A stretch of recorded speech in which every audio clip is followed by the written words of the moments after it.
Aujourd'hui, on s'attaque à un sujet qui peut faire un peu peur avec son nom à rallonge, l'hyperparathyroïdie primaire chez le chien.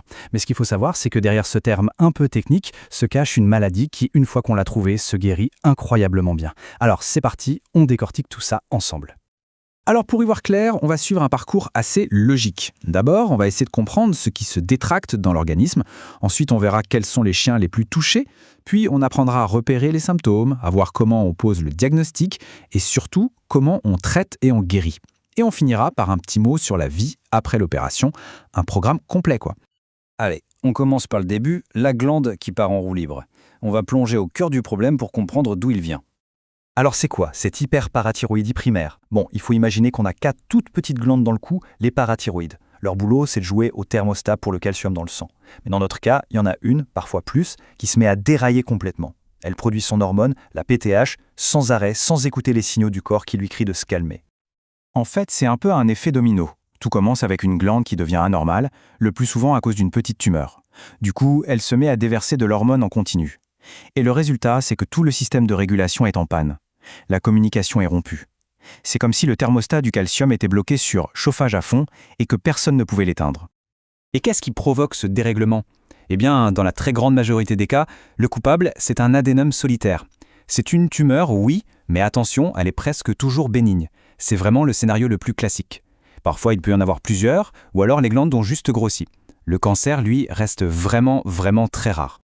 Ok, maintenant qu'on a compris le mécanisme, la question qui vient, c'est est-ce que ça peut toucher n'importe quel chien, ou est-ce qu'il y a un genre de portrait robot du patient à risque? Le premier critère, et c'est le plus flagrant, c'est l'âge. C'est clairement une maladie de chien senior. La plupart des cas sont diagnostiqués chez des chiens de plus de 7 ans, et bien souvent, ils ont même plus de 10 ans. C'est donc un point de vigilance important pour nos compagnons qui vieillissent. Et du côté des races, alors? Oui, il y a des prédispositions. Chez le Quichonde, par exemple, on sait que c'est héréditaire. Mais on retrouve aussi des races très communes, comme le labrador, le berger allemand ou le golden. Et attention, ce n'est pas parce qu'un chien est un croisé qu'il est à l'abri, loin de là.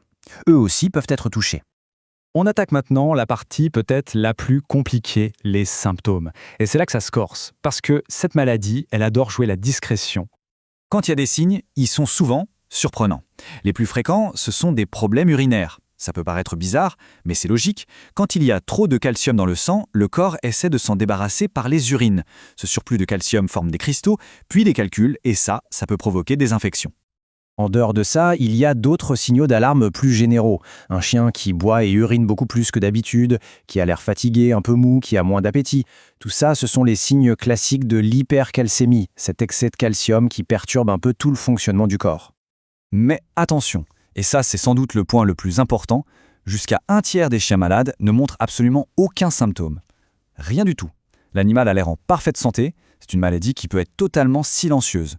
Et c'est souvent lors d'un bilan sanguin de routine qu'on tombe dessus un peu par hasard, en voyant une valeur de calcium dans le rouge. Bon, on a une suspicion, souvent à cause de cette prise de sang. Mais comment on passe du doute à la certitude? C'est tout le travail du diagnostic. Pour être sûr, et surtout pour trouver la glande coupable, il y a un examen qui est roi, c'est l'échographie du cou. C'est vraiment le meilleur outil pour aller visualiser ces toutes petites glandes et repérer celle qui a grossi, celle qui est anormale. Et quand on dit toute petite, ce n'est pas une image. Une glande malade peut ne faire que 4 mm. C'est à peine plus gros qu'une graine de sésame. Ça vous donne une idée de la précision qu'il faut. Ça demande un œil expert, un vrai travail de spécialiste pour ne pas la rater. Ça y est, le problème est identifié, il est localisé, il est temps de passer à la solution. Et là, on arrive vraiment à la meilleure partie de cette histoire, le traitement et la guérison. S'il y a un seul chiffre à retenir de toute cette analyse, c'est celui-là. 95%. C'est le taux de guérison obtenu avec la chirurgie. C'est juste énorme.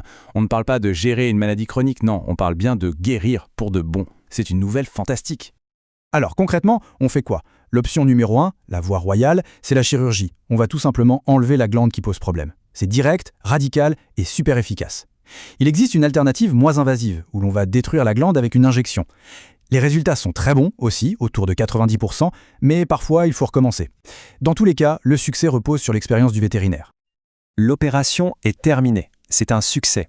Mais ce n'est pas tout à fait fini. Il y a une période de transition super importante à gérer juste après. C'est la vie post-op.